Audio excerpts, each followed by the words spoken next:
Seja bem-vindo a mais um Vida de Teólogo. Hoje estamos aqui com o pastor Elbert Janoff, ele que é pastor da Igreja Evangélica Luterana do Brasil, capelão do projeto Eliezer de Porto Alegre, um projeto que presta assistência espiritual hospitalar a pacientes e seus familiares com foco em cuidados paliativos. Ele faz parte também do conselho diretor da IELB, e é presidente da AESE, Associação de Entidades de Serviço Social da IELB. Pastor Elbert, seja bem-vindo ao Vida de Teólogo. O senhor pode nos contar um pouco como e quando sentiu o chamado para estudar teologia e seguir a vocação pastoral? Olá, é uma satisfação estar com vocês aqui.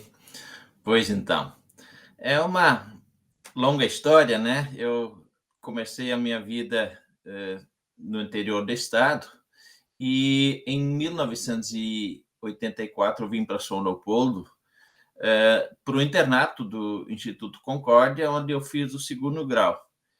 E logo na sequência, então, eu fui chamado para ser militar. Eu fui convocado ao serviço militar em 1987 e acabei permanecendo durante anos, até 91, no Exército, né?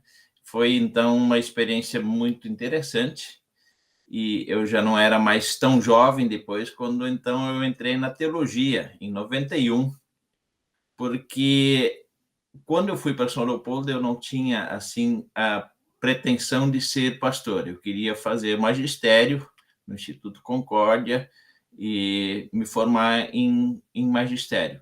Mas durante esse período que eu estava no quartel, vários jovens militares chegaram a mim percebendo que eu tinha uma conduta, uma postura diferente, né? E num dia desses, quando eu estava de plantão, quer dizer, um fim de semana, eu encontrei alguns jovens lá em uma atitude suspeita, né? E eu cheguei como graduado, eu já tinha formação, eu já era graduado, já era cabo e concurso de sargento, e aí eu fiz a ronda e encontrei aqueles jovens em atitude suspeita e simplesmente eu sentei com eles e conversei normalmente, como se nada tivesse acontecendo. Eu estava usando drogas, na verdade.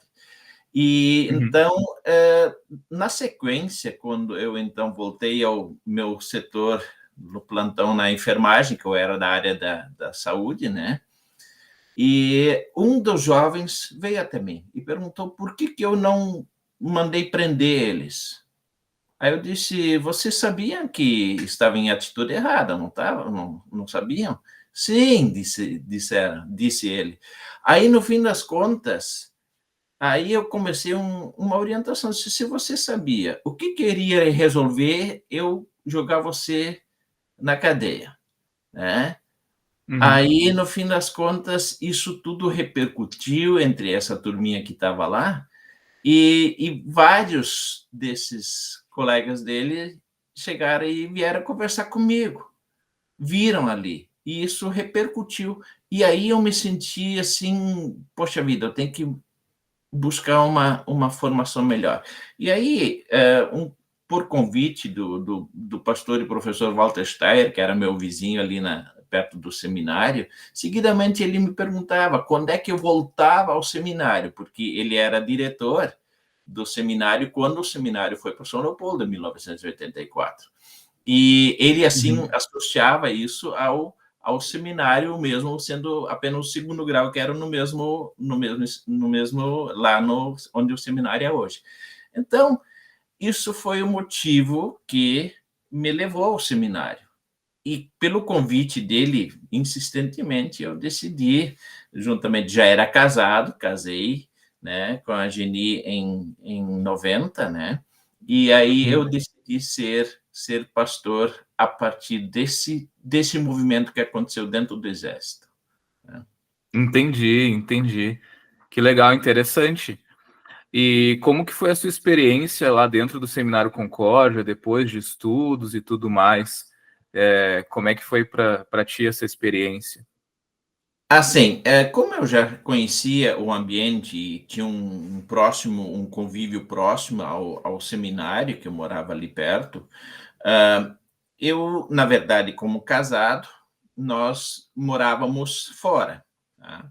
E aí, para nosso sustento, nós fazíamos lanches, né, para lojas e firmas, né, para nos Aham. sustentarmos, e fomos acolhidos por um casal uh, que não nos cobrava aluguel, e assim a gente durante os primeiros anos morava, então, próximo ao seminário, não tão próximo assim, ali né, 1,5 quilômetro, e depois nós fomos morar do lado do seminário, onde nós conseguimos, então, fazer uma casinha de madeira uh, próximo ao seminário, no terreno de um professor. E aí, então, Uhum. nós morávamos perto. Mas, assim, a experiência foi nada além da expectativa, porque eu sempre fui cristão ativo, né? E então essa Uhum. convivência junto com os professores e os colegas no seminário foi ótima, porque assim, como aluno externo, como um aluno casado, que naquela época não era tão comum assim, hoje já é existe mais alunos casados, isso Uhum. passou a ser uma experiência bem diferente, tanto para o seminário como para mim, né? E, Uhum. e assim, claro, devido ao a precisar se sustentar e trabalhar, isso tudo ficou um pouco mais difícil, né? E não Sim. foi tão fácil estudar, não foi tão fácil, porque o currículo ele foi feito em cima de pessoas que tinham disponibilidade e tempo para estudar, né? Era bem puxado, Uhum. né? Mas foi Sim. maravilhoso, foi bom. E depois do seminário, o senhor foi atuar em igrejas, foi chamado para uma congregação, ou foi direto para a capelania? Isso é uma outra história bem interessante, porque nós nos formamos, eu em vez de 6 anos, como era normal, eu fiz em 8 anos o curso de teologia, como já estava casado, e depois veio o Aham. nosso primeiro filho, o Derek, né, que hoje está com 31 anos, né? E então eu recebi meu primeiro chamado para a Argentina, Hum. porque eu, na entrevista, juntamente com a diretoria, com os professores do seminário, eles me questionaram se eu encararia uma situação fora do Brasil. Eu disse que sim, né? Uhum. E aí, então, quando eu recebi meu primeiro chamado, foi para a Argentina, para a Colônia Lícia, ali logo do outro lado, na região de Horizontina, Dr. Maurício Cardoso. Porém, eu, antes da formatura ainda, eu fui até lá verificar isso, porque é uma situação nova. Aí, maravilhoso lugar. 5 lugares para atender congregações pequenas e, assim, de interior. Eu conheço bem isso tudo. Eu estava, assim, bem empolgado. Porém, quando eu fui verificar a situação legal, eu iria ganhar apenas o por 3 meses. E a família não Uhum. ia ganhar nada. Aí eu tinha já a filha, que tinha 1 ano, e ela tinha passado por uma situação de enfermidade bem grave. Ele quase precisava, tinha uma infecção urinária que quase precisou de transfusão de sangue. Baixou muito as plaquetas dela, que ela quase precisou de transfusão de sangue. Isso me fez pensar o que eu faria se eu estivesse lá. Bom, resumindo, Uhum. acabei declinando a esse chamado. Eu não fui para a Argentina, tá? Comuniquei isso à diretoria nacional, eles entenderam, né, a diretoria da Uhum. igreja, e aí eu estava sem chamado. Quando, então, uma congregação aqui, a Congregação da Cruz, da Vila Floresta, aqui em Porto Alegre, através do seu presidente, que era o pastor Garlip, né, Luiz Carlos Garlip, veio Uhum. veio até mim e conversamos sobre isso, e eles então fizeram uma assembleia e eu fui chamado a ser pastor aqui na Congregação da Cruz, onde eu comecei normalmente como pastor. E num momento, numa reunião de capelães geral, assim, militar, escolar, e não existia capelão hospitalar, exceto o pastor Mário Zonta, né? Nós tivemos uma reunião lá no seminário, onde eu participei. Aí, então, o pastor Mário disse, olha, vai haver um curso no Erasto Guerra, em Curitiba, onde nós vamos oferecer esse curso para especialização em assistência espiritual hospitalar. E eu me senti chamado. Só que eu não faria. E aí vem mais uma linda história. Aí um congregado, que recentemente entrou na igreja, o senhor André Loureiro, numa conversa, olhou para mim e disse, poxa, pastor, teus olhos brilham quando fala nesse curso, tu vai fazer? Eu disse, não tenho condições de fazer. Ele disse, então tu vai fazer sim. Aí ele patrocinou esse curso. Né? Ele patrocinou esse curso todo para mim, e eu comecei a prática nos cuidados paliativos, no Conceição. Veja Deus conduzindo as coisas, né? Primeiro, eu não iria fazer, alguém disse, vou patrocinar. E o custo era um custo relativamente alto, para permanecer lá uma semana, né? Era em módulos, era em 4 módulos, e depois a prática, onde uma congregada fazia parte do quadro de funcionários do Conceição, e ela conhecia bem o cuidado paliativo. Disse, existe uma equipe de cuidado paliativo que faz voluntariado. Aí eu comecei lá a minha prática e lá eu permaneci. Então o senhor fez esse curso, né? E aí já começou a propriamente atuar com capelania, assim que fez o curso, já começou a atuar com isso e congregação ao mesmo tempo. Como é que foi essa transição? Sim, na verdade, o que acontece? Quando eu então comecei a prática do curso, que era módulo, a intervalo de 2 meses, mais um módulo, e existia prática durante esse período que fazia parte do curso. E eu fiz essa prática, então, nos cuidados paliativos do Conceição, claro, atuando na congregação. E aí, depois que surgiu, em 2003, oficialmente, isso era em 2001 que eu fiz o curso e fui praticando, em 2003, oficialmente, surgiu o projeto Eliezer. Tá? Em junho de 2003 que surgiu esse projeto. Claro, não oficial, porque com CNPJ agora, acho que uns 6 anos, 7 anos, talvez. Tá? E aí, então, junto ao trabalho da congregação, eu atuava, né?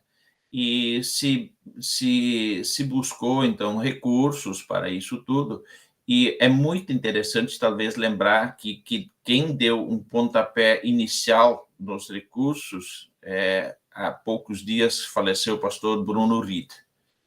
Ele era da Wheatridge, tá? Então, ele conseguiu um recurso legal para implementar esse projeto oficialmente no Hospital Conceição. Tá? E então eu juntamente com a congregação, ao lado da congregação, eu oficiava então esse curso, esse trabalho, onde, então, veja bem, 2006 comecei a receber alunos do seminário para curso, porque eu comecei a oferecer esse curso lá no Conceição, quando ainda não existia Data Show. O projeto conseguiu esse Data Show através desse patrocínio conseguido pelo pastor Bruno Reed, né? E então nós conseguimos dar esse curso, onde pessoas de mais diversas denominações participaram, né? E aí vem, olha, se começar a buscar a ramificação de toda essa bênção, é muito grande. Que talvez se destaque que em 2006, um dos alunos foi o padre Cláudio Damer, que hoje está ali em Canoas. Ele depois foi atuou no Conceição, tá? E foi atuar na Santa Casa onde hoje, né, mais tarde talvez eu fale disso, após pandemia, eu saí do Conceição e fui para a Santa Casa, quando ele era o coordenador lá. Né? Então, são Veja coisas só. que, eu sempre digo assim, é condução de Deus nas coisas. Né? E aí, Aham. voltando lá, os cursos que aconteciam sempre eram turmas de 20, 15, 20 alunos, né? E isso se multiplicou. Veja bem, um outro ponto interessante a partir daí é poder falar que uma pessoa de uma outra denominação religiosa, que era líder, que era ministro, num domingo de manhã, ele me ligou, eu estava me preparando para oficiar o culto, ele me ligou e disse assim, pastor, eu hoje tenho certeza de que eu aprendi, na verdade, a doutrina nesse curso. Onde ele disse assim, poxa vida, nós era muito de obras, obras, obras, e quando a gente viu que no curso você fazia questão de apontar para Cristo, que a nossa função é apontar para o perdão de Cristo, que nós somos justificados pela fé, nossa, hoje dentro da minha igreja, eu consigo claramente dizer isso. Então, assim, Marlon, dizer que, nossa, tem tanta coisa boa que aconteceu dentro do projeto, fora as pessoas atingidas, cuidado paliativo, as famílias. Se a gente fosse escrever, na verdade, isso dava enciclopédias, né? E eu volto a dizer, Claro, não duvido. eu estou falando onde Deus me usou e eu não fiz sozinho. Tá? Eu sempre tive pessoas falando em trabalho, eu sempre tive pessoas ao meu lado, apoiando. Tá? Claro, foi muito difícil introduzir um curso onde nada disso existia, ainda mais no hospital público. Né? Então, veja, no hospital público, você entrar como voluntário, ser aceito numa equipe como membro da equipe, eu tinha chave da sala, onde eu entrava e saía Uhum. quando eu queria, como voluntário, veja bem. Então, hoje, esse trabalho de assistência espiritual hospitalar, a capelania hospitalar da nossa igreja é aceita por ser um trabalho com respeito, né? E, Uhum. felizmente, ali nós aprendemos, quando fiz o curso, usar o sistema reflexivo, onde você vai até a pessoa e a pessoa te coloca as suas necessidades, você com atenção ouve essa necessidade que ela tem, tá? E você devolve, então, aquele ponto que mais importa para ela. E ela muitas vezes vai encontrando respostas naquilo que ela já tem de vivência cristã. E a gente vai Uhum. apontando. Isso tem resultado fantástico. Né? E eu queria saber mais, entender mais como é que é esse trabalho de você. Eu sei que o senhor já expôs algumas coisas, né? Mas como é que é esse trabalho específico com cuidados paliativos? Pois então, o cuidado paliativo, né? O termo paliativo não é de palha, né? Não é de qualquer coisa, né? Quando não, né? Tipo assim, vou fazer de qualquer jeito. Na verdade, pallium é de origem latina, né? Onde engloba todo a questão cuidado, né? Pallium vem de Uhum. cuidado. E aí o cuidado paliativo normalmente ainda nas ações do Brasil aqui, ele entra quando realmente a questão, principalmente pacientes com câncer, dizem que, poxa vida, não tem mais cura. Tá? Claro que o ideal Uhum. seria que esse trabalho iniciasse bem antes, né? Quando já a coisa fica cada vez mais difícil. Mas o cuidado paliativo, por si só, ele tem a intenção de ir até o paciente e dar a ele todas as condições de uma qualidade de vida, mesmo que ele não tenha perspectiva de cura. E aí a assistência espiritual é muito importante, porque quando vem os questionamentos, pois eu estou chegando no fim, o que vai acontecer agora comigo? Tem vida após morte? Não tem.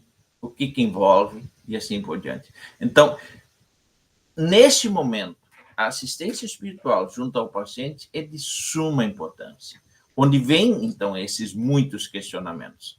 E a gente vai para responder os questionamentos e apontar para o perdão que a pessoa tem, né, que Cristo conquistou para nós.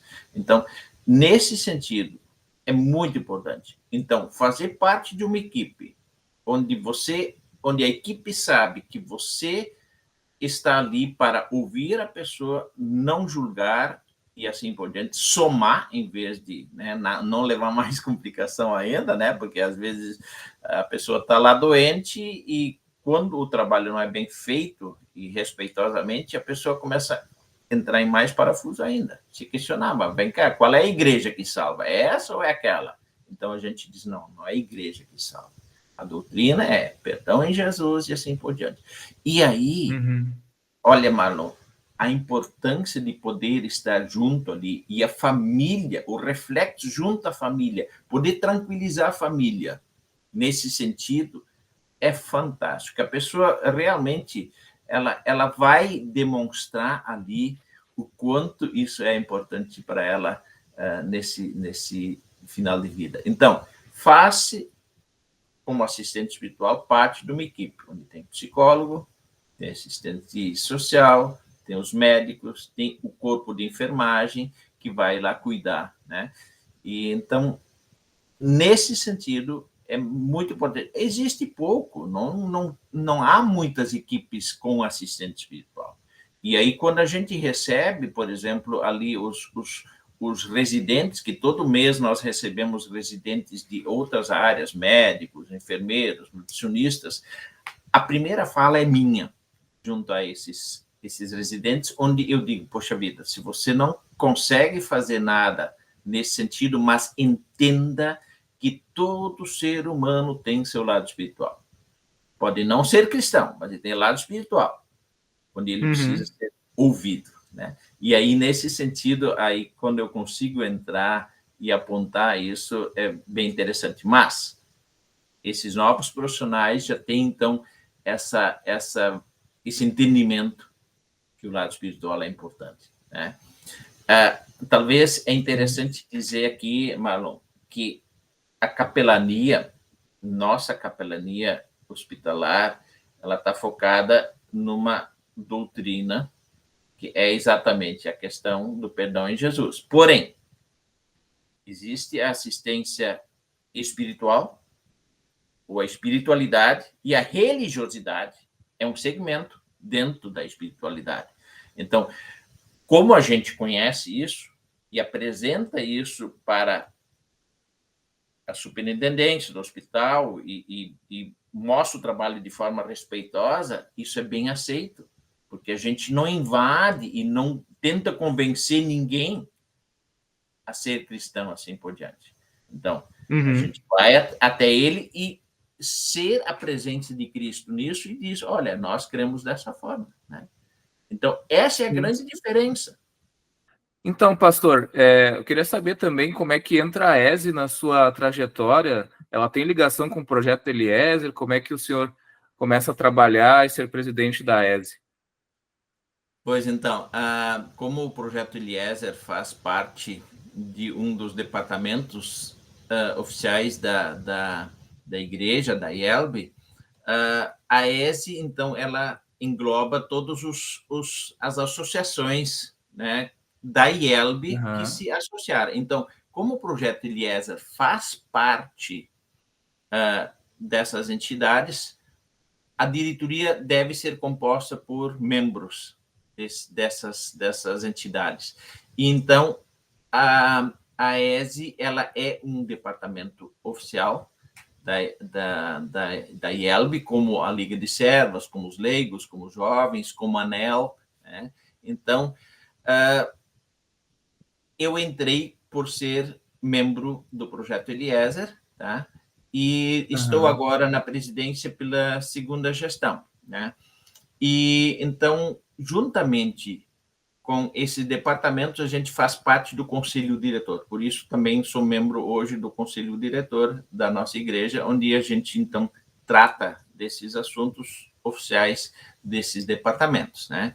E a ESE, talvez só para dizer assim, hoje nós estamos numa remolduração, né? Já fizemos um novo estatuto e está sendo registrado, onde a gente pretende prestar assessoria a essas entidades, né? Que são entidades, na verdade, essas entidades precisam ser oficiais e da igreja. Então, elas fazem parte, porque diz que é da IELB. Então, nesse sentido, a gente está readequando um pouco a ESE, porque as leis mudaram, né? E então a gente fez um novo estatuto, está ajustando isso, e queremos, juntamente com com a igreja lá, usar o site oficial da igreja para trazer um pouco do histórico da ESE e das entidades que fazem parte. Isso vai ser, daqui para frente, algo que a gente vai acrescentar também nesse nosso trabalho, né? Primeiro, fazer-se ESE reconhecida de novo, porque ela estava um pouco apagada, né? E, felizmente, junto na diretoria e na equipe, pessoas bem interessadas aí em fazer esse trabalho também fluir, né? Então, pastor, queria saber também como é que tem sido a repercussão desse projeto Eliezer na igreja, quais os planos para o futuro, o que o senhor espera da capelania, talvez também para os próximos anos, o que o senhor me diz a respeito disso? Pois então, como a história do projeto Eliezer é uma longa caminhada e com boa experiência, e volto a dizer, apoiado por pessoas competentes, hoje com uma diretoria muito empenhada e envolvida nesse trabalho que está acontecendo, esse trabalho acontece por muitas mãos, tá? Eu sou coordenador, mas hoje eu preciso muito de pessoas para me auxiliarem, e, nesse sentido, ampliar o projeto com pessoas oficialmente fazendo parte é uma necessidade. Porém, como eu já relatei, o projeto, aliás, é de suma importância, porque ele coloca em alunos do seminário, que vão ser pastores, que hoje são pastores, essa necessidade de ouvir a pessoa sem julgamento, né? Como eu disse, que o sistema é reflexivo, onde vamos até a pessoa para perceber isso o pastor usa muito na orientação, no aconselhamento e na visita lá a uma pessoa que, às vezes, nem é a questão de necessidade de saúde. Porém, ele é muito importante, porque com isso despertou e desperta cada vez mais a visão da necessidade da assistência espiritual em hospitais. Antigamente, quando a IELB começou, as congregações iam se formando e sempre dizia, ao lado de cada congregação, uma escola. Hoje eu diria, hoje é a igreja e o hospital, porque a necessidade do atendimento passa a ser mais individual ou em grupos menores, tá? Então, a necessidade de alguém que está lá no hospital, a necessidade espiritual aparece. Aí você vai até a pessoa. Então, nesse sentido, o projeto Eliezer foi e está sendo importante, porque a ideia é de cada vez mais valorizar a capelania hospitalar. A IELB, ela é reconhecida nesse sentido, por ser um trabalho respeitoso. E nós precisamos, como igreja, trabalhar muito isso, né? Incentivar isso. Pessoas que queiram fazer isso, terem as condições. Infelizmente, hoje reflete bastante a questão financeira, né? E nós não temos, assim, uma entidade, um hospital que diga, eu vou contratar um capelão, né? Todos os trabalhos que hoje acontecem são relativamente voluntários, pastores de congregação que atuam, mas nós deveríamos partir, assim, com o objetivo de colocar capelães de tempo integral, porque isso mexe muito com a cabeça da gente. A gente está lidando com pessoas que estão diante da morte, que estão num momento difícil. Uhum. Os meus colegas que se formaram comigo lá na especialização, eu hoje sou o único que ainda atua nisso. Me perguntam como, eu não sei exatamente como, eu só sei que Deus está me mantendo nesse trabalho, né, que é bem puxado, né, eu fico, às vezes, dizendo, poxa vida, está na hora de eu mudar um pouco, mas estou sendo muito útil ainda, tá? E a igreja, então, precisa ver isso, a igreja cristã em si, que a capelania hospitalar é de suma importância. Felizmente, está sendo cada vez mais valorizado. E Uhum. a igreja precisa valorizar isso cada vez mais, talvez em ação. Em ação. Tá? Felizmente, como disse, muitos dos colegas pastores que eram meus alunos hoje atuam. Hoje atuam lá disso. Nós temos um trabalho maravilhoso acontecendo no Espírito Santo, em Cacoal, em Rondônia, Cascavel e tudo mais, e pastores que talvez não falam no Rio de Janeiro, São Paulo, temos um trabalho bom, tá? Uhum. Pessoas e pastores que às vezes não falam abertamente desse trabalho que está acontecendo, que talvez deveria ser falado, né? Sim. Estão atuando bem e ativamente. Tá? Isso tudo é um Uhum. reflexo de um trabalho que vinha já acontecendo, que vem acontecendo há 22 anos. Né? Então, acho que, nesse sentido, o projeto foi e é importante. Tá? Não, hoje não é mais Uhum. somente o projeto Eliezer, que é importante, mas as capelanias que já acontecem pelos guerreiros aí, Brasil afora. Né?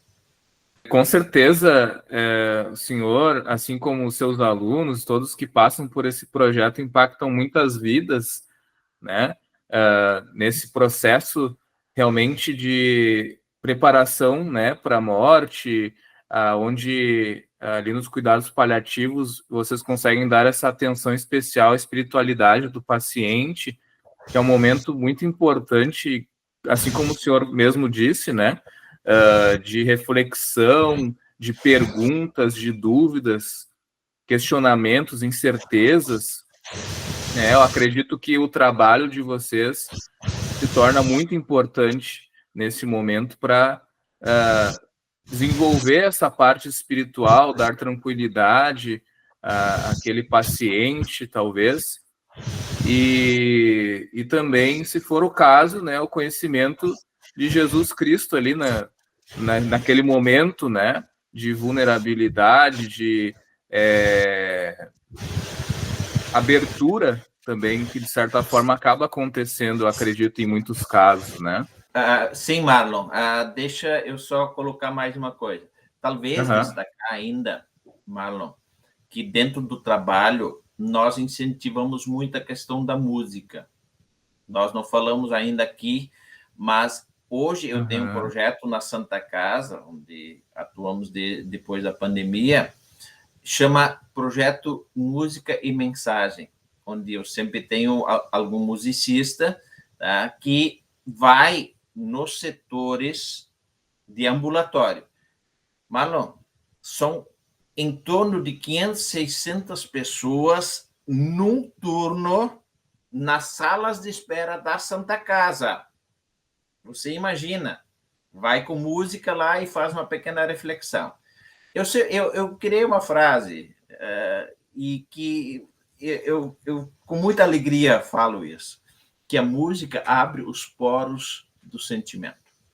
E se você chega com uma música, tá, a pessoa se liga, começa a gostar, né? E você, com Uhum. poucas palavras, pode pontuar a tua intenção. Então, com os alunos, qual é a estratégia que eu uso hoje? Eles começam, fazem o curso, fazem a parte teórica, e depois de um tempo já familiarizados, a gente circula pelo hospital, aprende como usar os EPIs, né? Lavagem de mãos, onde pode entrar, o que tem que usar, o que não tem que usar. Eles pegam o violão, Eu coloco um pequeno grupo para cantar em algumas enfermarias. E depois eu vou diminuindo o grupo. Né? Aí, daqui a pouco vão de 2 em 2, daqui a pouco vão sozinhos.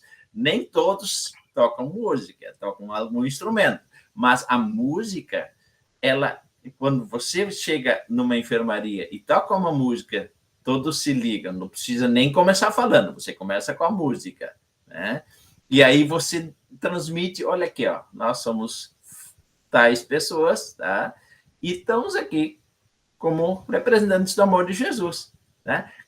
Poucas palavras, você dá o teu testemunho, e a música chamou atenção para isso, tá? Então, isso é fantástico, fantástico. Então, voltando à questão da música, hoje na Santa Casa usamos bastante, usamos os alunos do seminário que estão no curso e também alunos que tocam instrumento, né, que vão nesses setores uma vez por semana.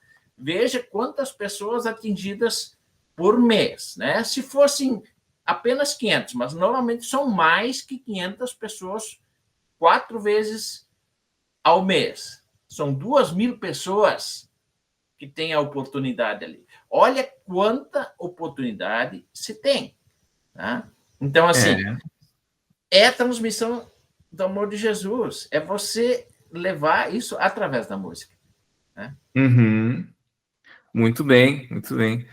Eu gostava, quando fazia visitas no hospital universitário ali, eu comentei com o senhor antes, né, que trabalhei um tempo com o pastor Mário Zonta, e eu gostava muito dessas visitas musicadas, assim, porque a gente conseguia realmente ter um momento diferente, né, com os pacientes, Sim. como o senhor fala, né, chama atenção,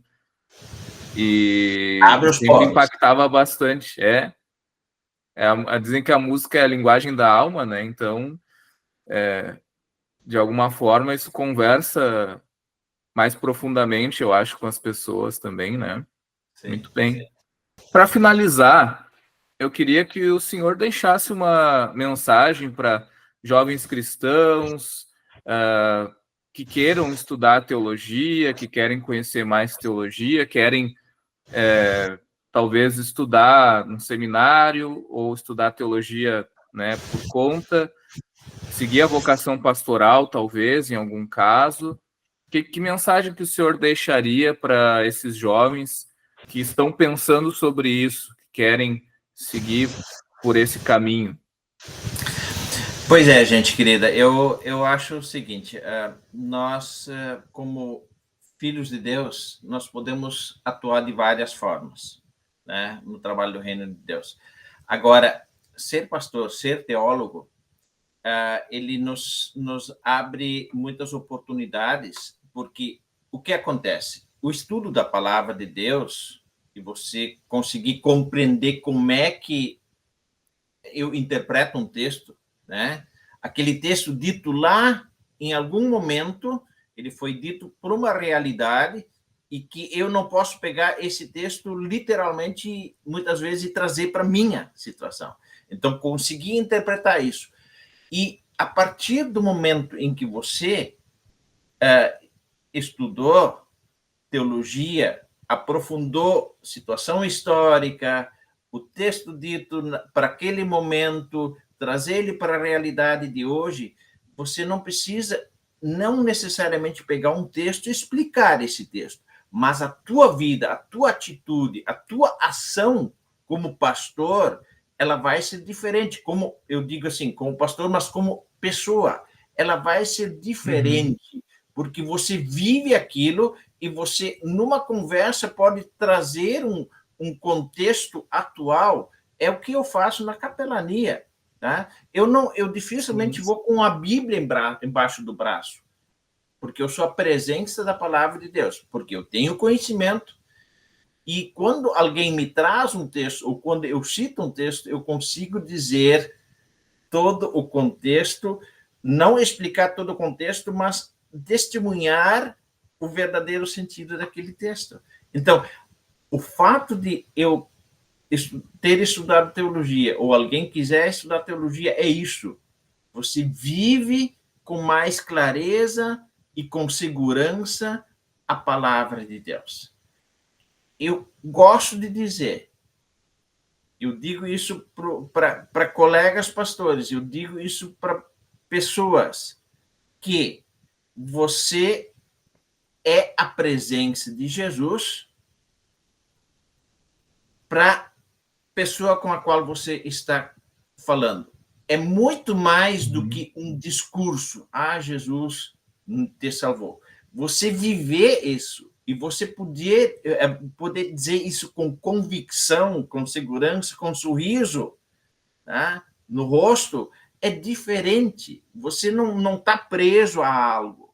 Você tem convicção. E isso, para quem faz teologia, quem estuda bem a palavra de Deus e consegue interpretar o texto da palavra de Deus, é fundamental.